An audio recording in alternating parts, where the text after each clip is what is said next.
అనంత భక్తి సనాతన ధర్మ ఛానల్కి స్వాగతం. ఈరోజు మనం కార్తీక మాసం యొక్క విశిష్టత గురించి తెలుసుకుందాం. ఓం శ్రీ గణేశాయ నమః. ఓం శ్రీ సరస్వతీయే నమః. ఓం శ్రీ గురుభ్యో నమః. శివ కేశవుల మాసం కార్తీక మాసం. విష్ణుదేవుడితో సమానమైన దేవుడు, గంగతో సమానమైన తీర్థం, కార్తీక మాసంతో సమానమైన మాసం లేదని మహర్షులు చెబుతున్నారు. కార్తీక మాసం శివకేశవులకు ఇష్టమైంది. ఈ మాసం ఆధ్యాత్మిక సాధనకు అత్యంత పవిత్రం, మహిమాన్వితమైనది. శివకేశవులిద్దరికీ ప్రీతిపాత్రమైన కార్తీకం నెల రోజులు ఎంతో పవిత్రమైనవి. కార్తీక మాసంలో వచ్చే పాడ్యమి నుండి కార్తీక మాసంలో వచ్చే పౌర్ణమి వరకు ఎంతో పవిత్రంగా వ్రతాలను చేస్తుంటారు. కార్తీక మాసంలో వచ్చే పాడ్యమి రోజున బలిపాడ్యమి, విదయనాడు వచ్చే భగినీహస్త భోజనం ఆధ్యాత్మిక సాధనకు అనువైన పండుగలు అని అంటారు. కార్తీక మాసంలో చేసే దీపదానం చాలా గొప్ప ఫలితాలను ఇస్తుంది.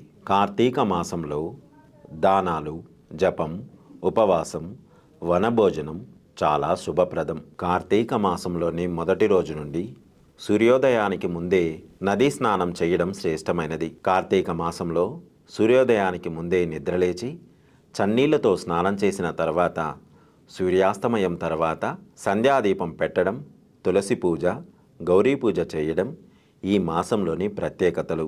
కార్తీక మాసంలో కార్తీక శుద్ధ నవమిని అక్షయ నవమిగా, తర్వాత వచ్చే ఏకాదశిని ఉత్తాన ఏకాదశి అని, కార్తీక శుద్ధ ద్వాదశి రోజును క్షీరాబ్ది ద్వాదశి అని, కార్తీక శుద్ధ త్రయోదశి రోజున స్వయంభువ మన్వంతరం ప్రారంభమైందని అంటారు. కార్తీక శుద్ధ చతుర్దశిని మహాకార్తి అని కూడా అంటారు.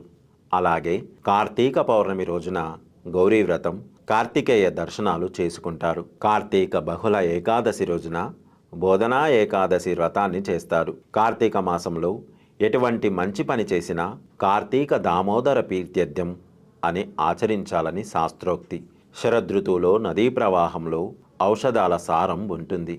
అగస్త్య నక్షత్రం ఉదయించడం వల్ల దోషరహితమైన శరదృతువులోని పవిత్ర జలాన్ని హంసోదకం అని అంటారు. కార్తీక మాసంలో మానసిక, శారీరక రుగ్మతలను తొలగించి ఆయుష్, ఆరోగ్యాన్ని ప్రసాదించే ఉషోదయ స్నానం ప్రముఖమైనది. పైత్య ప్రకోపాలను తగ్గించడానికి హంసోదక స్నానం. సూర్యోదయానికి ముందే నదిలో ఉదర భాగం మునిగేలా స్నానం ఆచరిస్తే ఉదర సంబంధమైన వ్యాధులు నయమవుతాయని పండితులు చెబుతున్నారు.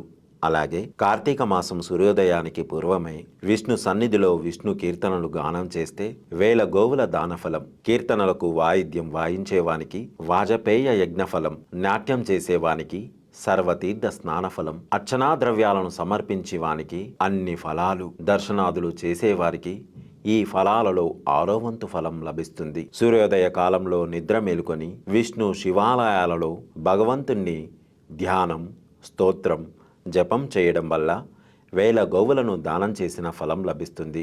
విష్ణు శివాలయాలు లేని ప్రదేశాలలో, ఇతర దేవాలయాలలో, లేకపోతే రావి చెట్టు మొదట్లో కానీ తులసీ వనంలో కానీ ఉండి భగవత్ స్మరణ చేయాలి. ముఖ్యమైన సూచన ఏమిటంటే తడి బట్టలతో దీపారాధన చేయకూడదు. అలాగే శివకేశవులకు ప్రీతికరమైన ఈ మాసంలో స్త్రీలు తులసి చెట్టు ముందు ప్రతిరోజు దీపాలు వెలిగించి భక్తి శ్రద్ధలతో పూజ చేయాలి. తులసిలో సర్వతీర్థాలు ఉన్నాయని అంటారు. యాన్మూలే సర్వతీర్థాని యన్మధ్యే సర్వదేవత యదగ్రే సర్వవేదాచ్చ తులసీత్వం నమామ్యహం అని శ్లోకం చదువుతూ భక్తితో తులసికి నమస్కరించాలి. కార్తీక మాసంలో కృత్తికలో చంద్రుడు పూర్ణుడై ఉంటాడు కాబట్టి చంద్రుని అనుగ్రహం పొందడానికి అభిషేక ప్రియుడు అయిన పరమేశ్వరుణ్ణి ఆరాధించాలి. కార్తీక మాస సోమవారాలు. శివుడికి ప్రీతికరమైన రోజు సోమవారం. అందులోనూ శివకేశవులకు ఇష్టమైన కార్తీక మాసంలోని సోమవారాలు స్నాన జపాలు ఆచరించేవారు 1000 అశ్వమేధాల ఫలాన్ని పొందుతారు. కార్తీక మాస సోమవారాల్లో 6 రకాల వ్రత విధి ఉంది. అవి వరుసగా మొదటిది ఉపవాసం. శక్తి ఉన్నవారు కార్తీక సోమవారం రోజున పగలంతా ఉపవాసంతో అంటే అభోజనం గడిపి సాయంకాలం శివుడికి అభిషేకం చేసి నక్షత్ర దర్శనం తర్వాత తులసి తీర్థం మాత్రమే సేవించాలి. రెండోది ఏకభుక్తం. ఏకభుక్తం అంటే ఒక్కసారి మాత్రమే భోజనం చేయాలన్నమాట. ఉదయం స్నానం చేసి దాన తపం జపాలు చేసిన తర్వాత మధ్యాహ్నం పూట భోజనం చేసి రాత్రి శైవ తీర్థమో తులసీ తీర్థమో మాత్రమే తీసుకోవాలి. 3. నక్తం.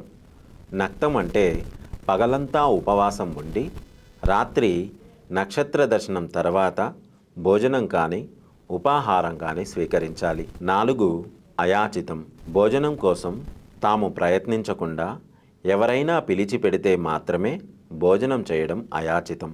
5. స్నానం. పైవాటికి వేటికి శక్తి లేని వాళ్ళు సమంతరం స్నానం జపాలు చేసినా చాలు. 6. తిలదానం. మంత్ర జప విధులు కూడా తెలియని వాళ్ళు కార్తీక సోమవారం రోజున నువ్వులను దానం చేసినా సరిపోతుంది. ఈ 6 ఏది చేసినా సోమవార వ్రతం చేసినట్లే అవుతుంది అని పురాణాల ద్వారా తెలుస్తుంది. పరమశివుడి కుమారుడైన కుమారస్వామిని కృతికలు పెంచడం వల్ల వారి పేరుతో ఉన్న కార్తీక మాసం అంటే పరమశివుడికి మహాప్రీతి. సర్వే జనా సుఖినో భవంతు, లోకా సమస్త సుఖినో భవంతు. గోవులను సేవించండి, గోవులను రక్షించండి. ప్రకృతిని కాపాడడం మన ధర్మం. దయచేసి ఒక్క మొక్కైనా నాటండి. ఇలాంటి మరిన్ని వీడియోలు చూడడానికి మా అనంత భక్తి సనాతన ధర్మ ఛానల్ని సబ్స్క్రైబ్ చేసుకోండి.